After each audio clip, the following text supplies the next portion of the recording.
Muitas vezes a gente acredita que pra gente criar, a gente precisa de equipamentos caríssimos, que tudo esteja perfeito ou que existe aquele momento ideal pra gente fazer. Mas criatividade não tá no que você tem, mas no que você faz com o que você tem. Quando você abraça suas limitações, elas se tornam incentivadores para novas ideias. No caso do Van Gogh, por exemplo, ele teve desafios em sua vida que o limitavam bastante, como lidar com recursos financeiros, questões mentais e com a rejeição também. Porém, apesar disso, ele criou mais de 1000 obras.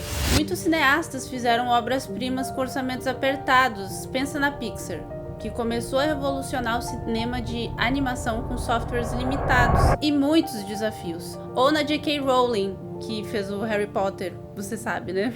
Ela fez em cafés barulhentos porque ela não tinha um computador em casa. Ainda que com algumas limitações trabalhadas aos poucos, essas pessoas que eu citei agora puderam mudar suas realidades. E é nesse momento que entra a mágica de se apaixonar pelo processo. Simplesmente porque o que se acumula ao longo do processo nas pequenas vitórias é algo muito maior do que a chegada no destino final. Pensa aqui comigo num chefe criando uma receita do zero. Ele não tá apenas cozinhando, ele tá escolhendo ingrediente por ingrediente com cuidado, testando combinações, saboreando cada descoberta ao longo do caminho. O mesmo acontece no processo de criação de qualquer coisa. Criar pode e deve ser leve e prazeroso, mesmo em meio aos desafios e bloqueios. Imagine cada segundo que você dedica a criar algo como plantar uma sementinha. Você não vê o fruto imediatamente, mas ao regar com paciência e um pouquinho de amor, ele com certeza floresce. Se apaixonar pelo processo significa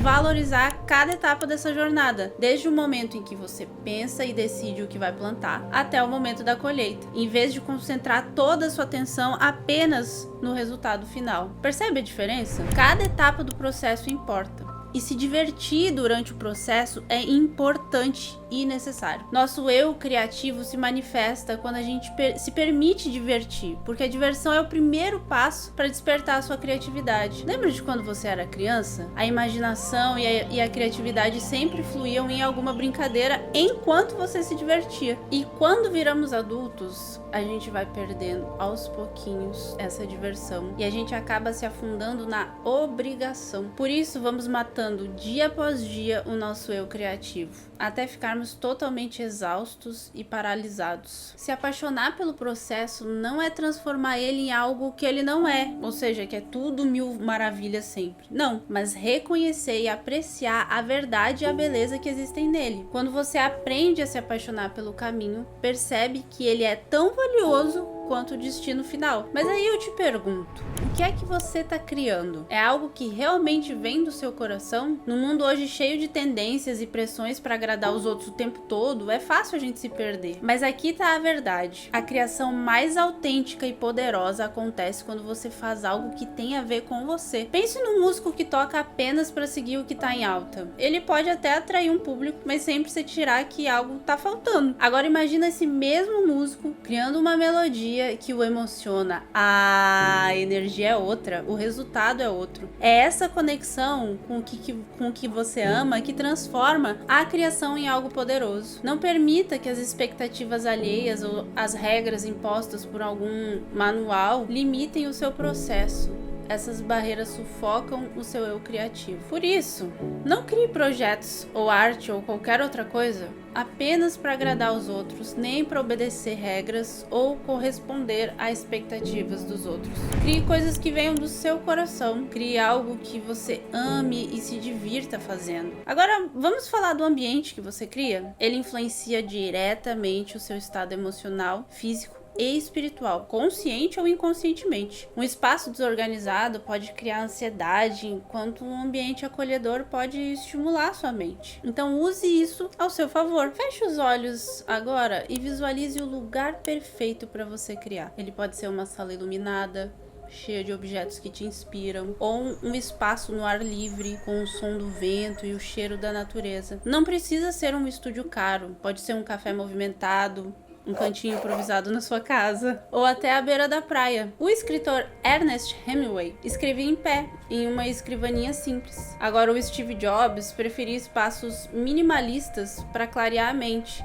Não existe certo ou errado aqui. O importante é que esse espaço te conecte com as suas ideias e te ajude a entrar no seu fluxo criativo. Procure esse ambiente para você, deixe a seu modo, deixe esse ambiente agradável e deixe a criatividade fluir. Esse momento faz parte do seu processo de criar sua arte, precisa ser agradável. Só que a inspiração sozinha não é o suficiente. Criar exige consistência. Pense num atleta. Ele não treina só nos dias que ele tá motivado. Imagina se ele fosse treinar só no dia que ele tava motivado. Ele treina todos os dias porque ele sabe que é assim que ele constrói o seu desempenho. Criar é a mesma coisa. Lembra de quando você era criança e você desenhava ou inventava histórias sem se preocupar com o resultado? A criatividade ela fluía naturalmente porque você praticava o tempo todo. Você brincava o tempo todo quando você era criança. Agora, como adulto, é fácil a gente se distanciar disso. Mas com 10 minutinhos diários de prática, você pode reacender, reavivar esse hábito em você. Mesmo nos dias que parece ser impossível, que você tá bloqueada, travada, assim, acha que não tem mais solução. Dar um pequeno passo, como escrever uma frase ou rascunhar uma ideia, é melhor do que ficar parado. Cada pequena criação conta e com o tempo as ideias começam a fluir de forma mais fácil. Não é o eu criativo que se desenvolve, pois ele já tá presente e é infinito dentro da gente. O que cresce com a frequência é a sua conexão com o seu eu criativo. Embora possa parecer difícil,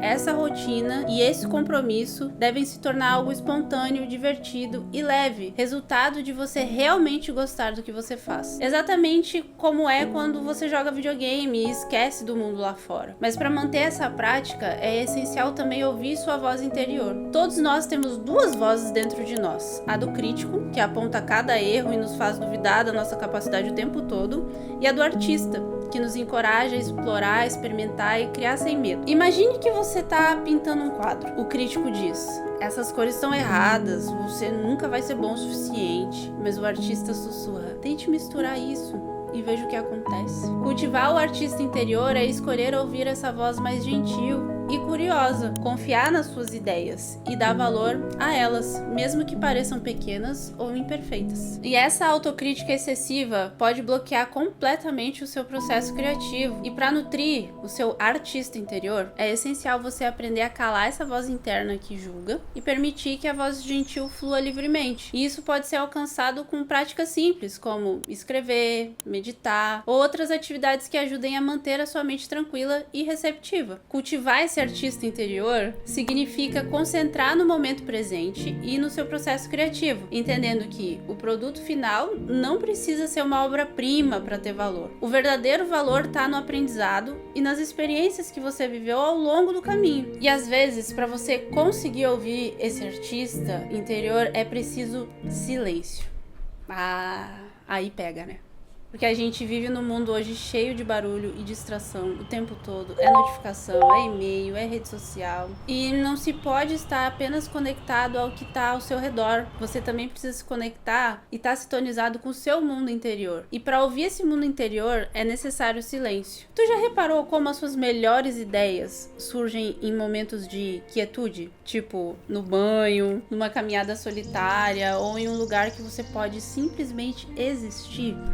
O silêncio é onde essa mágica acontece. É nele que sua mente consegue respirar e explorar caminhos que estavam bloqueados pelo excesso de estímulos. O silêncio no processo criativo também pode significar a importância, assim, meus amigos, do não fazer. Ao se permitir não fazer nada por um tempo, você dá espaço para sua mente descansar, recarregar e muitas vezes processar informações inconscientemente, gerando novas conexões criativas. Reserve alguns minutos do seu dia para se desconectar de tudo e apenas ouvir seus pensamentos. O que você pode encontrar nesse espaço pode surpreender até você. Por exemplo, para mim, eu tentando praticar mais o silêncio, tem funcionado melhor logo depois que eu acordo. É o momento que eu levanto, eu vou ali, escovo meu dente, lavo meu rosto, sento e fico olhando para a janela uns 10, 15 minutos. E é isso, olhando para a janela, sem fazer nada, no silêncio total, sem ligar música, nenhuma tela, TV, nada. Só eu, a janela e Deus, e o silêncio. E tem me ajudado a começar a exercitar essa parte do silêncio, que para mim, particularmente, é a mais difícil de todas. Testa aí que você pode se surpreender com o resultado, sendo logo depois de dormir ou não. Encontre o melhor horário para você estar no silêncio. Criar também é uma questão de perspectiva.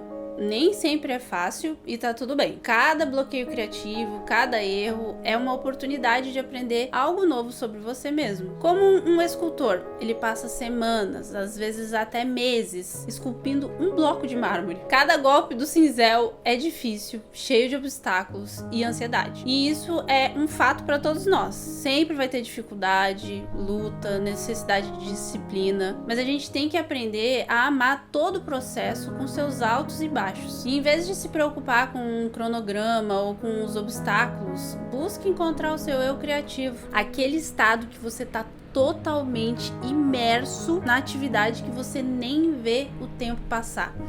E permita que a criação se torne mais leve, divertida e natural. Se algo está te distanciando do seu trabalho, busque aquilo que te traz de volta a ele. Se apaixone pelo processo, encontre prazer e se reconecte com a beleza que ele oferece. O bloqueio criativo não é o fim, é uma chance de recomeçar. Ela é a chance de reinventar, explorar novos caminhos, se conectar com a sua essência. Ame a jornada, confie nos altos e baixos e continue criando, porque no final o que importa não é o quão perfeito é o que você cria, mas o fato de que você se permitiu criar algo que é inteiramente seu. E isso por si só já é extraordinário.